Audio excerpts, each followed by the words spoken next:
What's out there? What creates the shadows in the corners or the creatures of the dark? Who are those on the other side? What do they have to say? This is the Gateway Podcast. This is not your normal style of paranormal talk radio. Brought to you live from United Public Radio Network, 107.7 FM New Orleans.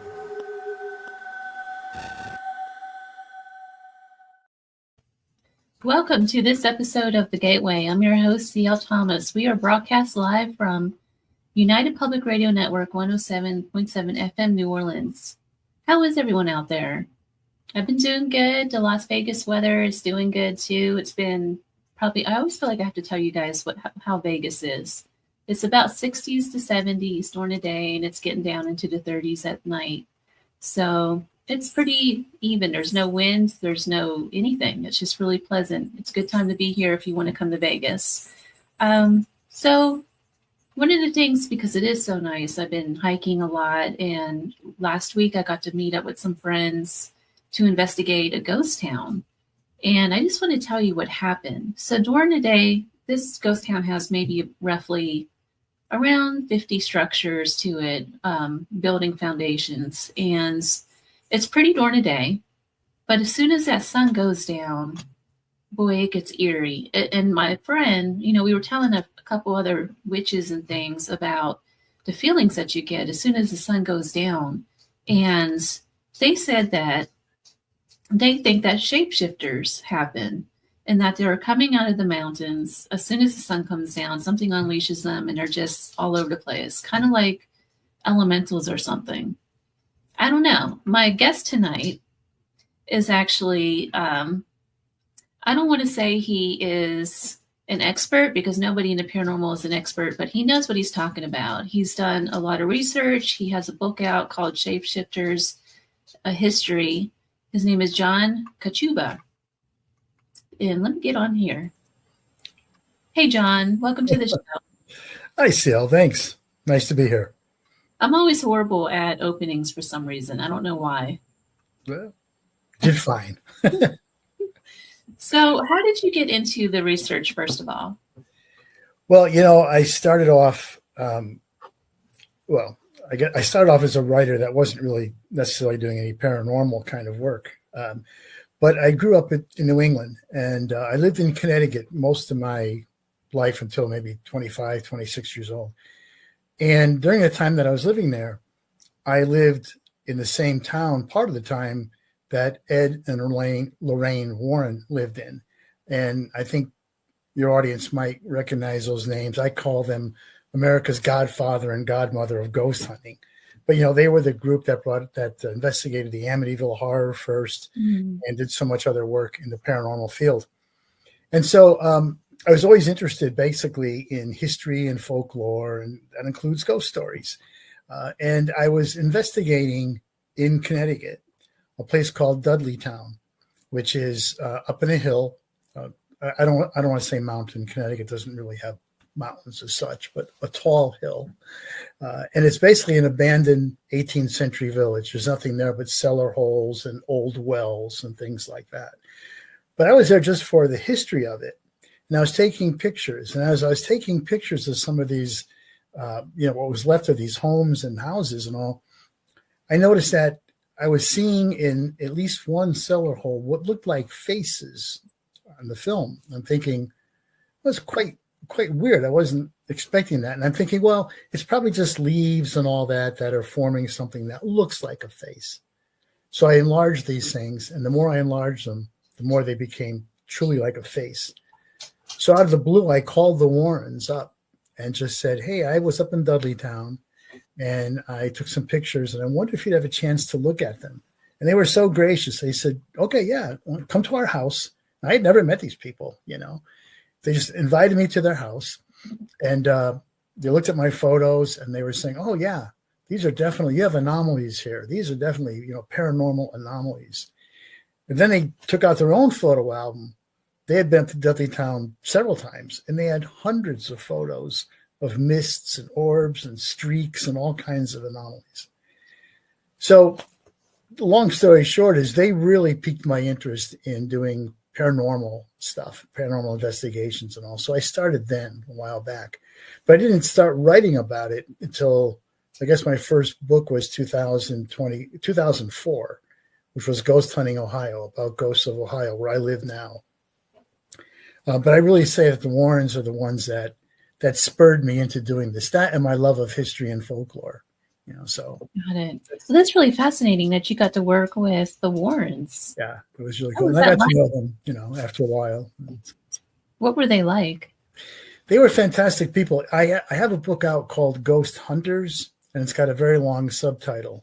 And I interview a lot of people who are sort of paranormal, I'll call them celebrities or experts in the field. And so I have a chapter about the Warrens. And I talk about the first visit that I had to their house. And at that point, Ed and Lorraine were both probably in their maybe late 50s, early 60s, and they were healthy and everything else. But walking into their house was amazing. I got to their house, and there was nobody there. They said, come at 1 o'clock or whatever time it was. So I got there. There was nobody there. So I parked my car, and I walked into the door, and the front door, it was the screen door. The screen door was closed, but the front door behind it was just wide open. So I'm ringing the doorbell, nobody there. So I went around the back of the house, and there was a big German Shepherd that came out of nowhere. Luckily, there was a fence, and he was barking his head off like a sentry, But as I came back out the front, the Warrens' car pulls up. So they weren't home, but their house was totally open. I could have just walked in. And I said, that German Shepherd. Well, he was around back, though. But I said to Lorraine, I said, aren't you, your house is just totally unlocked. Aren't you worried somebody's going to walk in? And she says, she was so sweet. She was like an old school mom. She said, oh, no, dear. She said, nobody's going to enter our house. And she's right. So I go into the house, and the Warrens were very, very strict Roman Catholics. They were practicing Roman Catholics. Their whole approach to the paranormal was very much God versus the devil kind of thing. Yeah. A lot of the paranormal is actually based on that. And they were really like that. In their house, when I walked in, CL, the place was like walking into the Vatican. I mean, there were all kinds of holy pictures and crucifixes and, palms from Palm Sunday, all on the walls. Every horizontal surface had little statues of Jesus and Mary and the saints and little fonts of holy water. I mean, I grew up in a very fundamental Catholic family as well. And it was like being in church. It was like unbelievable. But they were so warm and they were so generous. Ed had this persona. He was kind of a bulky guy, big guy. And you kind of thought he was like a tough guy. He kind of sounded like that and came across like that, but he was really a very, very nice guy. And Lorraine, like I said, was just prim, proper, sweet, like a typical, like an old school marm or somebody's grandmother. So that was the first time. The second time I interviewed them, I was at their home again, and this was many years later, and Ed had just suffered a massive stroke. So when I went in the house this time, Lorraine was still her, effervescent self and everything. But Ed was in a wheelchair, and they had a nurse with him. He couldn't speak. He was paralyzed. He could just make noises. And it was very sad to see this guy who was so hale and hearty, come to that end. So Lorraine and I, we went out to lunch, and I just, talked to her again for a while. And it was only about probably less than a month after that interview that Ed passed away from, his stroke or whatever. Then, of course, Lorraine has passed away, I guess, maybe 2 years ago now or more. So they're very nice people. Their style of procedures when they're investigating and their paranormal beliefs were not 100% in sync with mine, but it didn't matter. They were very open and willing to share and just very generous people. I think that's a key point in this whole grand scheme of things with the paranormal. Like you mentioned earlier, a lot of the paranormal is based off of the Catholic Christian religion, but so many different people have different ways of beliefs and ways of doing things. I think that's what's wonderful about the paranormal. Not everybody's an expert. Well, nobody's an expert because nobody really knows. Right. So, everybody that gets together and shares ideas, the more we learn about this stuff from so many different aspects.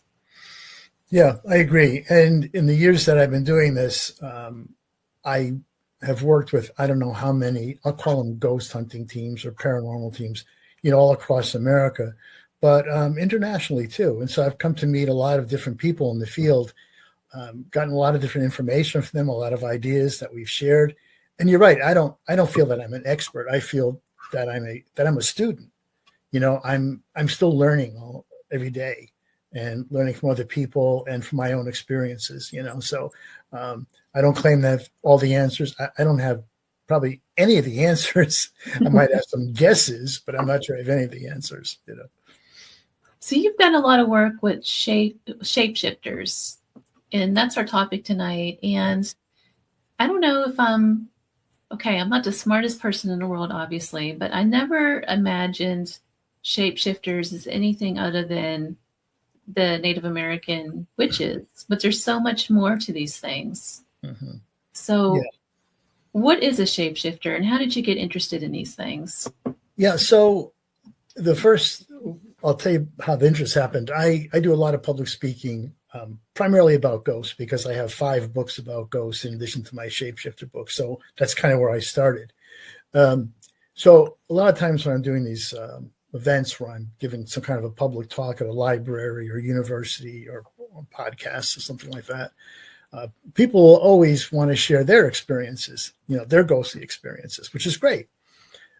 But so often when people would talk to me about what they saw or experienced, I would say, well, that doesn't really sound like a ghost. It sounded more like what I kind of thought a shapeshifter was like. So because I was hearing this so much, I thought that's interesting. I knew kind of what a shapeshifter was, but after hearing so many people mentioning things, I thought, well, I'm going to check into this a little bit. So I started doing some research. And what I found out was that the shapeshifter character, and I'll explain what I think a shapeshifter is in a minute, is ubiquitous in cultures all around the world. For this book, I was in 8 different countries in Europe, 3 or 4 in Asia, doing research on this stuff. And I found that almost every culture, like I said, has some kind of a shapeshifter character. And this goes way back. It goes back to prehistoric times up to today. So when I talk about a shapeshifter, the sort of standard definition is a person who has the ability to change themselves, to transform themselves into something else. It's usually an animal, but it doesn't have to be an animal. It could be another person, it could be any kind of animal. Sometimes it could be even an inanimate object. Like in Japanese culture and Japanese folklore, there are dozens and dozens of shapeshifters that are people that change to things like a broom. I don't know why they would do that. It would seem like if you have the ability to shift into something, it's not going to be a broom, but they do. So that's kind of the basic definition. But in my book, I really expand that definition because I sort of started using what I call external shapeshifters and internal shapeshifters. These are just terms that I made up. They're not technical terms at all. But what I meant by that was an external shapeshifter was the kind of shapeshifter like you're talking about in Native American culture, like a skinwalker, for instance, a shaman or conjurer or something that transforms into, especially like out in the Southwest where you are, like a coyote or a wolf or something like that, and then back. The quintessential one is a werewolf. When you say werewolf, oh, now I know what you mean. You say shapeshifter because everybody knows from movies and everything else what a werewolf is, a person that changes into a wolf and back again. So those are external in that there's actually an external change, right? Where, you grow fur, you grow claws, you get fangs, But I talked also about something called an internal shapeshifter, which is a psychological change, a mental psychological change, where for all practical purposes, nothing happens on the outside. You look as you always did, but there's a shift inside you where you become something else. And, there's a lot of sort of, I'm not a psychologist. I really wish I had studied psychology more as I'm thinking about it now in later life. But psychologists who talk about split personalities and that kind of thing. There was a famous Billy Milligan. I don't know if you know the book, The Minds of Billy Milligan. This was a guy who had something like 8 or 9 personalities within him. And at different times, different personalities would come out. But you looked at him and he was still Billy Milligan. There was no change. So I'm talking about that because that's also shape-shifting. It's just a different kind. But that's not what somebody can do at will, though, correct? I was just going to say that. Wow, you're a mind reader. I was just going to say, I was just going to say the idea of volition comes in here because, like with skinwalkers, for instance, they traditionally can willfully change themselves when they want to, for whatever reason they want to. Werewolves have long been considered cursed, that there's something that they're cursed. Somehow they're cursed, and so the change, they can't control the change. Although that's changing now too in some contemporary folklore and novels and literature where the werewolves have that volition as well. Like, I'm going to change now, and I will. But the internal shapeshifters, that can go either way too. It could be something where somebody has the willpower to do that, or it could be something where they can't control it, that it's out of their control. I'm not saying a curse, but it's just out of their control. There's some other, I don't want to say entity, but maybe that's the word to use, some other energy, some other force behind that change. So that's kind of, so I guess what I'm saying is this book really expands the idea of what it means to be a shapeshifter. We're not just talking about something very simple like a skinwalker or a werewolf. I go into a whole range of different kinds of shapeshifters, I guess. Is there so essentially not all shapeshifters are evil? Right. Yeah, absolutely. That's kind of another misconception, is that skinwalkers. My definition that I've heard from Native people like Diné people or the Utes, is that skinwalkers are evil. That usually it's a sorcerer or a conjurer or a shaman who has evil intention, and he can manifest that intention by changing into something, like a wolf or coyote or something. But you're right. No, not all shapeshifters are evil at all. There's a whole body of shapeshifting. If you look at folklore from Europe and some other areas, there's a lot of different, there's shapeshifting fairies. There's shapeshifters that are mischievous, like to pull pranks on people, but they're not really evil. And then there's a blend. There's a shapeshifter in Japan called a kappa, Kappa. And this thing is weird. When you look at Japanese folklore, it's like a frog. Looks like a frog. But he has a depression, a shallow depression on the top of his head, and there's water in that depression. And he carries the water around with him all the time. I don't know why, but they live in creeks and streams and things like this. Now, they'll do favors for people, like for fishermen, they'll help get some fish and leave them for fishermen and stuff. But they'll also eat children, Nice. So I mean, you catch them on a bad day and you're in trouble. You catch them on a good day, you're okay. You get fish. So. Well, you caught me at the with Fae shapeshifters. Can you talk a little bit about that? And the reason I ask is because, like I was telling you before the show, there is a new theory going around that I've heard recently about shapeshifters that are actually elementals out here in the mining towns and stuff. Mm-hmm. Have you heard of this? Well, not in your area like you're talking about now. And I'm not sure that I've heard the connection to elementals, although I could understand where that could be true. What can you back up a little bit more what you've heard on that? Or yeah, so there's a couple of investigations that I've done out here where we've come into direct contact with some entities that are not human. based. They're not human at all. They're elementals. We have shadows that are like 2 foot tall. Some of them are 3 foot tall, and they seem to come out like at dusk. And so the theory I've heard from local Native Americans is that the Native Americans called these spirits up to protect their land against the people who were trying to take it from them. So that's the theory, and they're still around these ghost towns and other parts of the Southwest. Okay.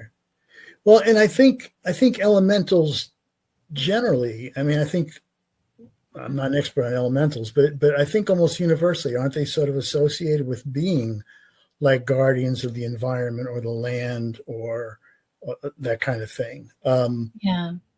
But I don't know about them as being shapeshifters. I mean, I suppose they could be. I'd be interested to know if there's any stories where, like you say, you see these shadows. Do they ever change into anything? Do they ever shift? Okay, so I've never experienced anything like that, but I know people say that they will shift into coyotes, which is what we talked about earlier. Yeah. Well, it's interesting because that's a favorite animal for skinwalkers. Mm-hmm. So yeah, I don't know. Are they all connected? Well, I'm wondering. It's an interesting connection there, and the fact that the coyote is, it's an animal that's been in that area for who knows, millennia or whatever, right? I mean, it's a natural part of that landscape. And certainly way out on a limb here. I could be, way out on a limb. No, I don't know. I mean, it's interesting because you think of native tales with coyote as trickster, right? Mm-hmm. I mean, that's the quintessential trickster among so many indigenous nations. So that's interesting. I'm going to start looking into this. I wish I could tell you more. I don't know. I've never really heard them being elementals being referred to as shapeshifters, but it could be. When I look at it's interesting as you're saying that, though, because I'm thinking of some of the other countries that I did research in, like especially in Eastern Europe. I was in Belarus, I was in Romania, Ukraine, and there's a lot of folk figures there that are sort of protectors, again, like you're talking about, of the land. And several of them are shapeshifters. I don't know if you would consider their basic nature as elementals or not, but maybe, because they have this history of being, ancient, mm-hmm. and in the same location and always doing things like looking out for the land, the resources. Yeah, they're always connected to the land. They're not human. Right. And like I said, these I know in Eastern Europe, I know some of these are also referred to as shapeshifters, and they do, in the folklore and everything, there is shapeshifting. So, it would make sense that could be happening among native peoples here in North America. I mean, how would it? I mean, how? Yeah, exactly. Because it seems like all across the world, all of the stories, all religion, all spiritual matters, all seem to follow the same pattern, but just called different names. They all have the same stories, just about. Like there's always a creation story. There's always some underground entities that come forth. There's always something, some bigger God figure, or what I mean, that connects everybody. Every religion has something like this, or every culture has this sort of same ideals. Mm-hmm. Yeah, I think it's true. I think when you look at all religions, you dig deep enough, study hard enough.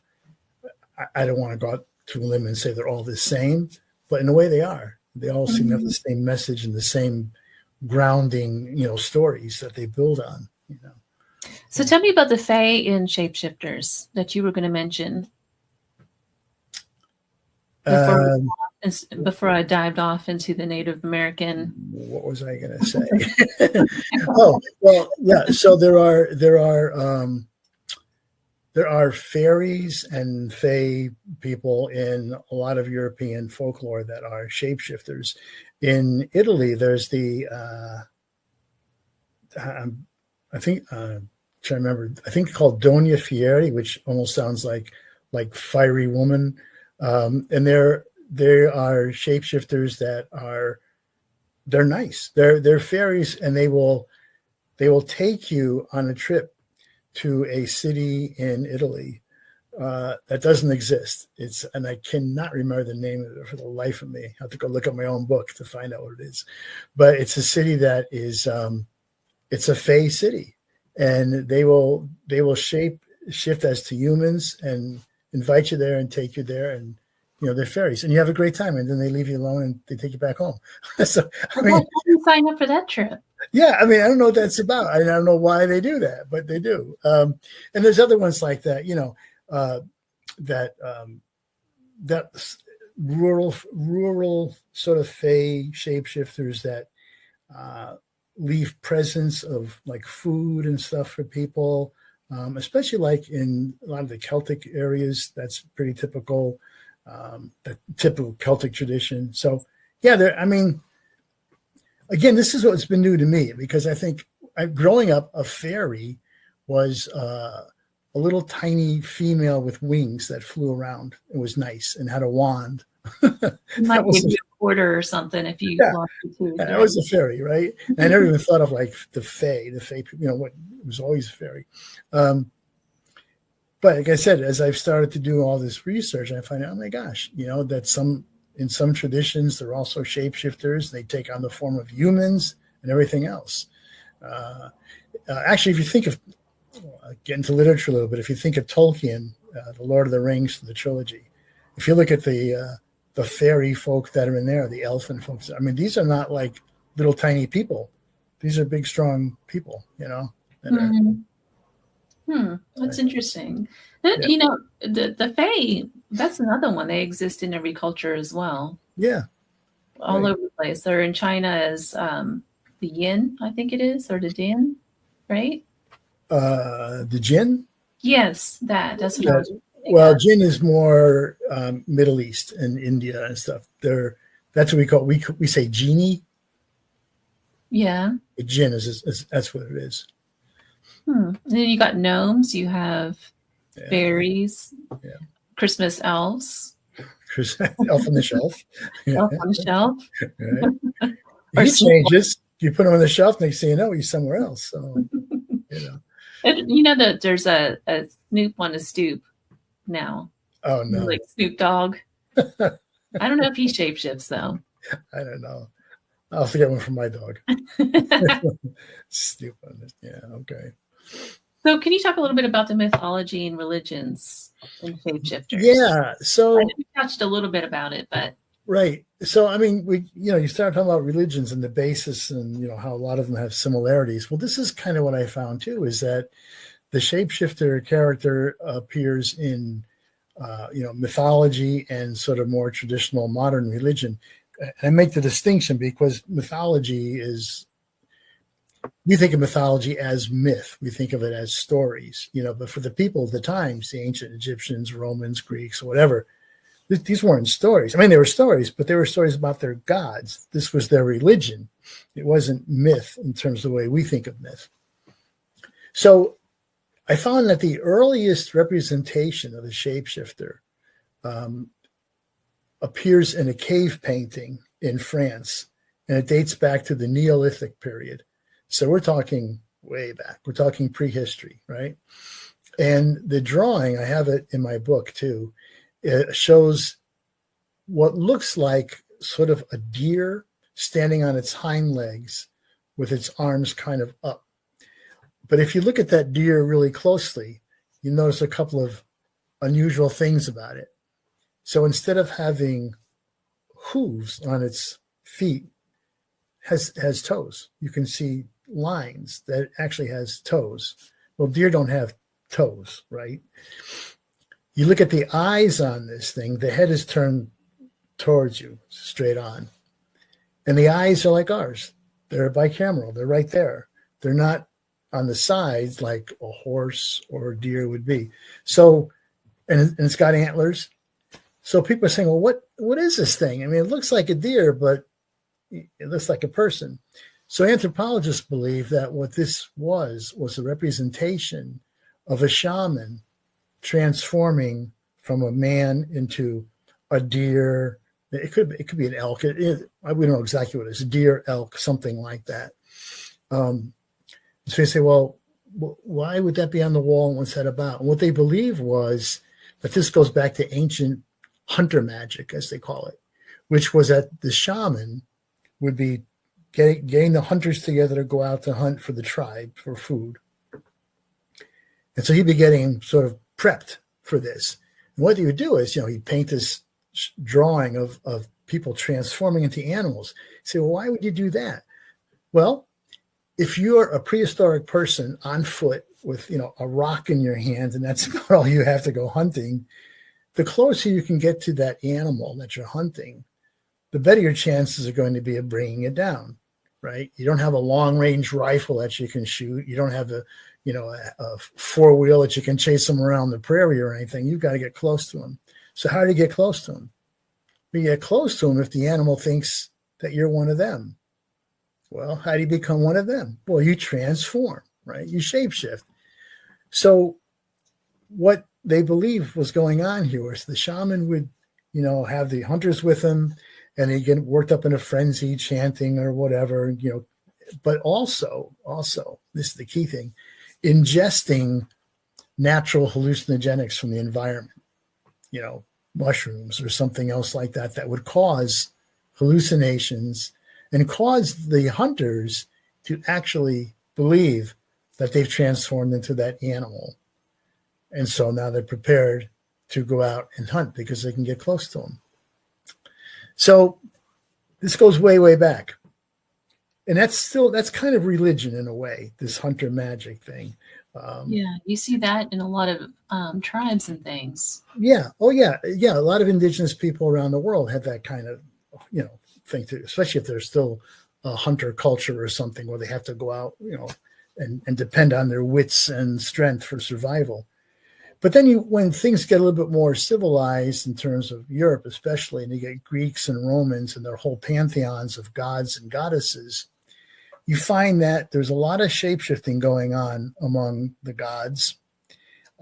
In the Greek pantheon, for instance, Zeus, who was the god of gods, the father of the gods, transforms probably, the myths have probably 20 different transformations that he makes into all different kinds of things, all kinds of animals, bulls, eagles, an ant.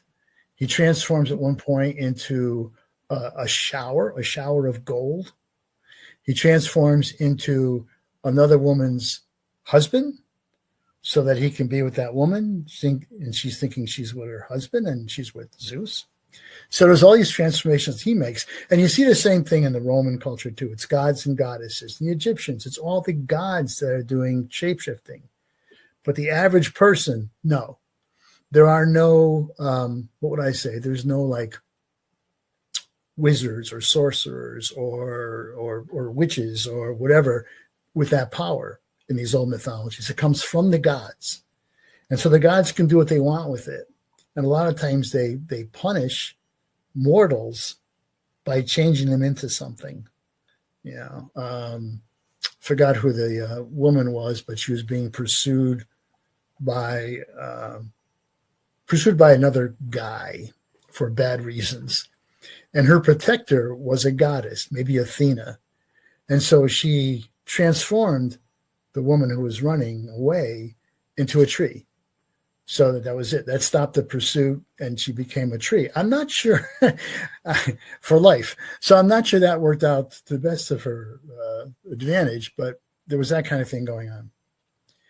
It's not until we get into, up until almost the medieval era, and a little bit past that, where the reverence and absolute belief that we had in all these gods and goddesses start to fade off. These old gods die out, right? So they're replaced by more traditional religion. But even then, while that's going on, there's this vacuum. And so what happens is that vacuum is filled by the people like the witches and the sorcerers and the conjurers and whatever, people that have power, that have somehow gotten this power for transformation. So now it's devolved from the gods down to mortals. although he's immortals with special abilities. So that's where we get, so much of stuff that you see like in Wicca and so many other places. Yeah. Ideas of shape-shifting and all, it comes from that. So, but even in the established religions, like in Christianity, for instance, if you read the Bible, there are passages in the Bible that seem to talk about shape-shifting. There's a passage in Daniel, and I don't have it memorized, but basically the passage goes something like, this person, it was Nebuchadnezzar, who was like, I guess a Persian ruler or something in those days, Babylonian, Persian, I don't know. But he basically defied God. And so for that, was turned into an animal. This is in Daniel. And it says something like, he grew hair, his claws were covered with dew, he was out eating grass. Okay. This is a king that is now shapeshifted into an animal. And even when you get into the New Testament, there are stories about Jesus that some theologians, particularly a guy in the Netherlands at the University of Utrecht, believe indicate that he may have been a shapeshifter as well. There's at least 3 or 4 passages that I have in the book that, he points out that he thinks Jesus was a shapeshifter because of that. And my book was reviewed by the Catholic Herald, of all places. And they liked the book, which I found amazing. Did they like that passage? Well, they didn't like that passage. They liked the book, but when they said they got that, they said, no, totally, it's impossible and stuff. But then I started thinking, wait a minute. I had no recourse. They wrote the review. It was good up to that point. But I thought to myself, okay, so if you are a Christian and you believe that Jesus is God, if you believe that he walked on water, cured the sick, made blind people see, raised the dead, raised himself from the dead, how hard would it be to shift? I mean, he should be able to do that, right? If he's God, technically. What's that? I said technically, yeah. Yeah, well, So, anyway, that's a little screwy on the religion. I sort of opened the book with the religion because I think it's interesting to see sort of that aspect of the shapeshifter. But certainly they appear in folklore all around the country, all around the world. That doesn't really have anything to do necessarily with religious beliefs as much as just, folkloric beliefs and traditions, especially like with vampires. I was just going to ask you about the vampire thing. Before we get into that, though, I just have a quick question with the idea of dressing up, these shamans dressing up into these animals to become the animal to capture them. Is this in a sense, like you look at the bear, speaking of Romania, that bear ritual that they have every Christmas to where they're dressing up as the bears. And I forget what it symbolizes, but they parade down the street to bring back the sun. And it's a full agent ritual. But that's in essence what they're doing. They're dressing themselves up to shapeshift into a bear that represents, maybe. So, good. But you see that so often, particularly around when things like winter solstice and all of these different major holidays, I guess. Like you see it with Carnival even. Oh, yeah. Well, the whole idea of dressing up. Every Halloween, thousands of us dress up, right? In addition to that, there's cosplayers that, are characters all 365 days of the year for some of them. They dress like their character, they talk like their character. And the question is, why? Why do you, if you're going to dress up for Halloween, how do you decide on what costume you're going to wear? What moves you to either put on a Superman suit or a Krusty the Clown suit? What's it going to be, right? It tells you something about yourself, doesn't it? And it tells you, I think, in a way, sort of what you would like to be. And that's the whole part of kind of the psychology of the shapeshifter, I think, is that it offers us sort of a vicarious way to act out. Not necessarily even in the best way, but to act out in a safe way. Human beings we know we have an animal nature. We know we have sort of a good side, bad side, if you want to call it that, dark side, whatever. Most of us, thank God, can keep it under control, but, some of us can't. If you look at Robert Louis Stevenson's novel, Dr. Jekyll and Mr. Hyde, right? Jekyll is this well-respected physician, saving lives, very religious, very devout, wonderful guy, nice guy. And yet, there is something inside him that says, what would it be like if I could throw off everything that holds me, that constrains me, the law, my religion, my sense of morality? What if I could throw all that off and just go run wild in the woods at night, howling at the moon or something, right? So he develops a potion to allow himself to do that.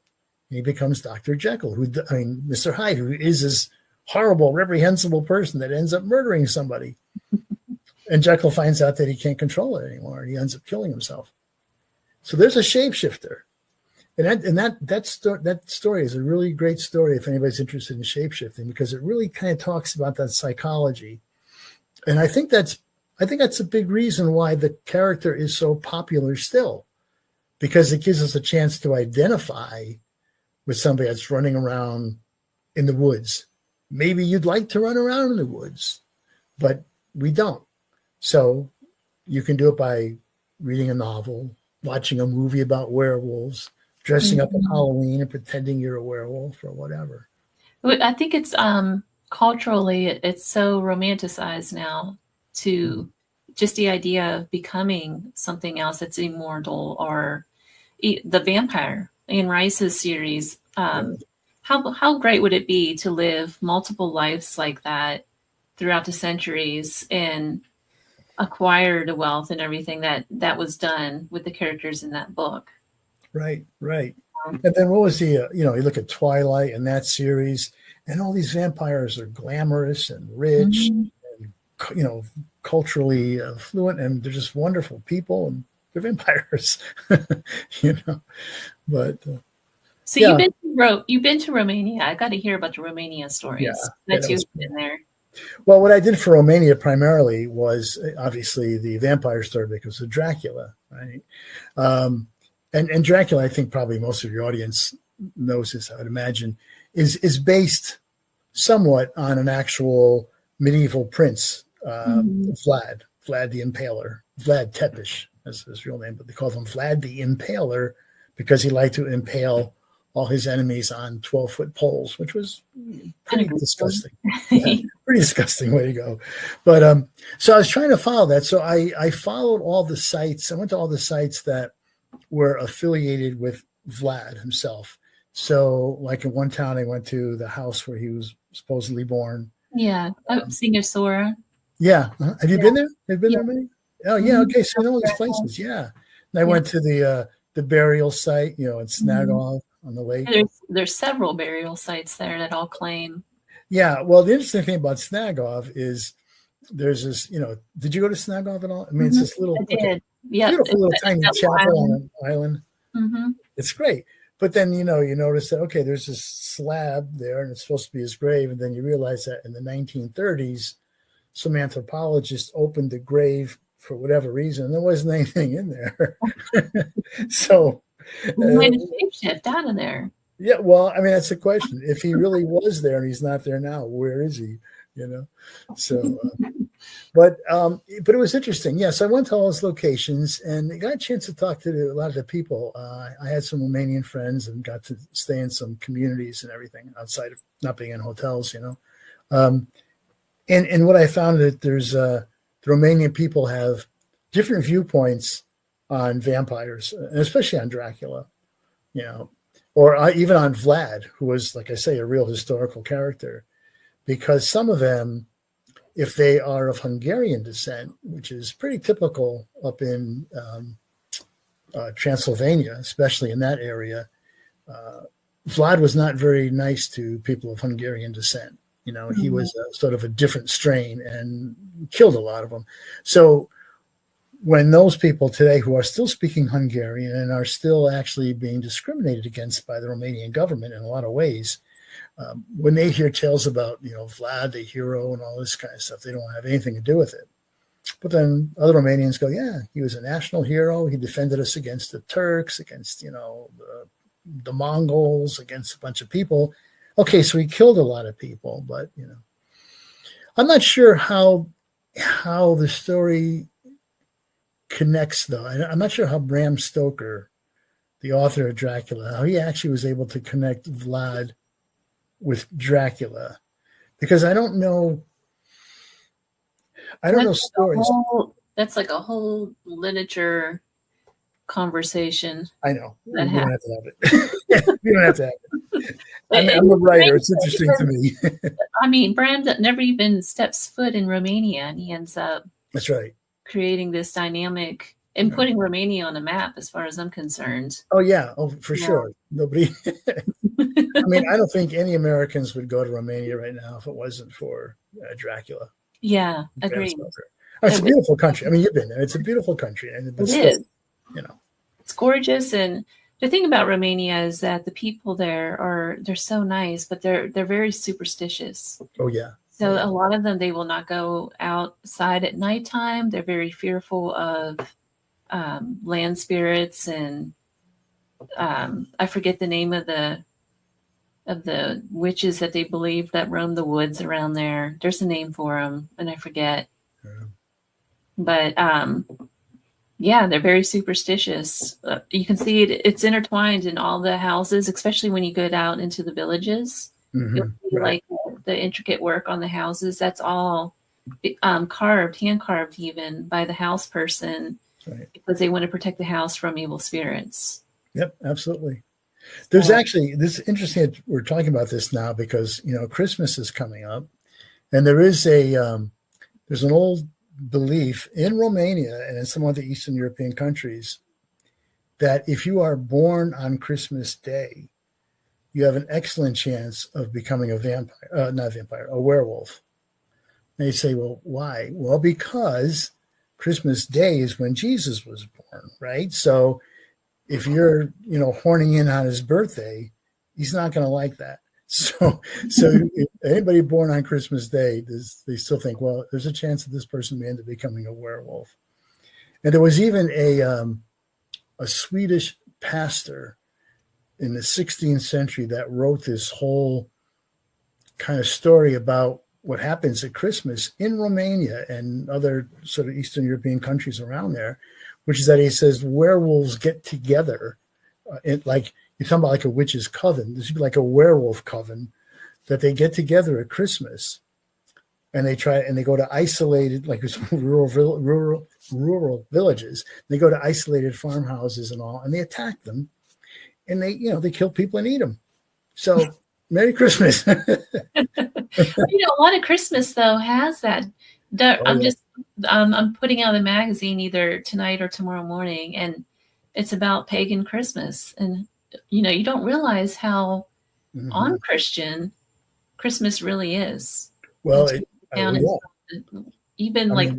elves from St. Nicholas himself. There's Krampus. There's an actual witch. There's all kinds of stuff that's going on with Christmas that has nothing to do with the nicety that we'd like to do. When you go to Italy around Christmas time, in the Christmas markets and all the squares, they have, I cannot remember, La Bufina. It's a witch. It's a little, you buy a little witch on a broom, and she's the Christmas witch. And she comes around at Christmas, She even has a familiar and evil cat that, I forget what the cat does, but there's a cat involved in this too. Yeah. Well, it's amazing. Well, and of course, Christmas, like you talked about, Christianity. I mean, as we know, Christianity adopted all these pagan dates and put their own thing on it. Easter becomes something, Christmas becomes something. But, was Jesus really born on December 25th? Probably not, but that's time of the solstice and all, that kind of stuff. So Christianity was smart in that they just put their trappings on the already established pagan religions, feasts or festivals, whatever you want to call it. What a great way to, if you want to change a culture completely, just take over their major holidays. Yeah. Absolutely. So Shapeshifters sightings and experiences. I know we're running out of time here, but I wanted to get into at least one or two sightings and experiences. Yeah. So I, doing some research, I was amazed to actually find like newspaper accounts and everything of shapeshifting experiences. One took place in India in the province of Uttar Pradesh. And I think it dates from around maybe 1997, 98, something like that. So it's recent, right? This isn't centuries old. And it was actually in the New York Times that this article appeared. And over a period of something like, I don't know, 6 or 7 months, something like 40 children in that province, or the province, went missing. Right? And some were found later, the bodies were found later, and looked like they were savaged by an animal or something. So people were getting concerned. I mean, 40, it's not unusual for maybe a child to disappear in the jungle or something, and, bad things can happen. But 40 in this short period of time sort of became sort of mass hysteria. And people started accusing other people of being sorcerers and killing these kids and all that kind of stuff. And they actually killed a couple of people who they accused.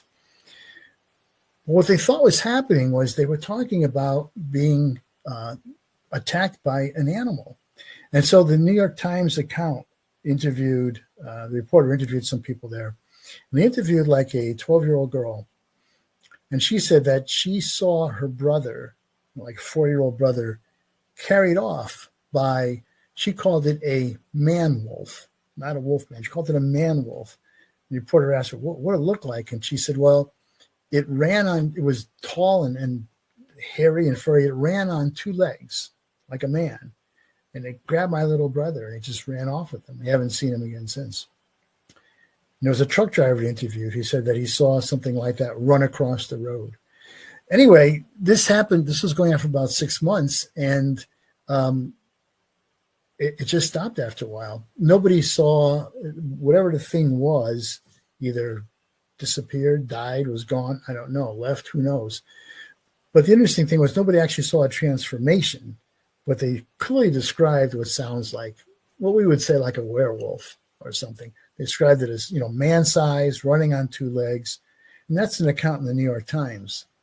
I had one from South Africa too, which was pretty interesting. And it was about, it's bizarre. It was about a guy who was in a little village, and he was in his hut, and he heard this like knocking outside on the wall, and he opened his door, and he described it as just like a giant bat. There are giant bats in some places in the world, but this was there in his door, and he grabbed some kind of a stick or something. He was whacking the thing, and it kind of flew off, and he went after it, and he chased it. And he's yelling to the villagers, hey, come on, there's something out here. So they chase this thing, and they get it up against the wall or something, and it's clearly kind of like dying. But they said that as it was dying, that before their very eyes, it transformed from a bat into a pig, and then into a man. Now, this is an account from a newspaper in South Africa, and these villagers said they saw this. And the man they identified, he was an elderly man who they thought was kind of I guess we'll call it a shaman, for lack of a better word.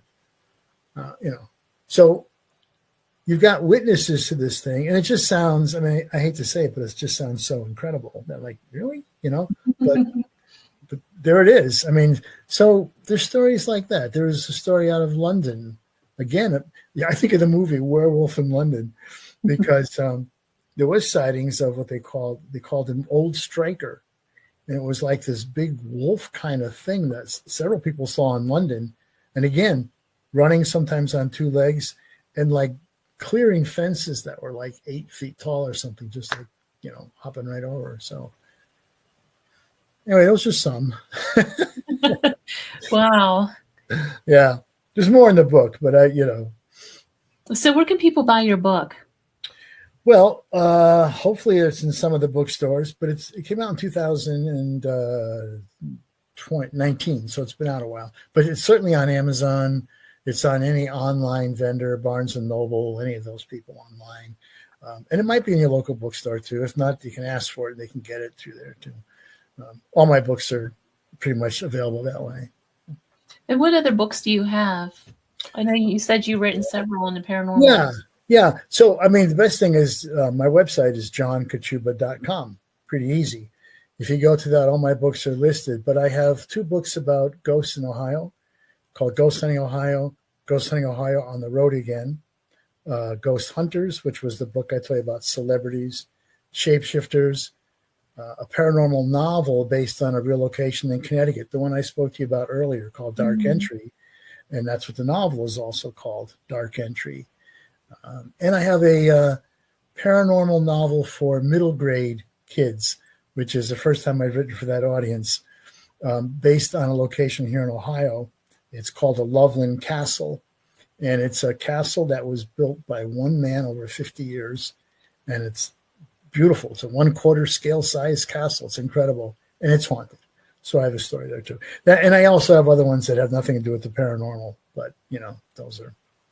So what's your story on the castle? So the castle it's very cool. It's built right on the Little Miami River, and this guy Harry Andrews, back in probably maybe 1930s or so, bought the property, and he was an engineer, and he had this whole love affair with the medieval era, and he started hauling rocks up out of the Little Miami River and started building a Norman style castle, and over 50 years he built this beautiful, beautiful castle, which he actually lived in while he was building it. And today it's open to the public. It's furnished inside. It's got garden terraces and built on the hillside and the river. But even as Harry was building this thing, for the 50 years that he was there, he said, I always knew there was something special about this land. Talking about elementals again, maybe we are.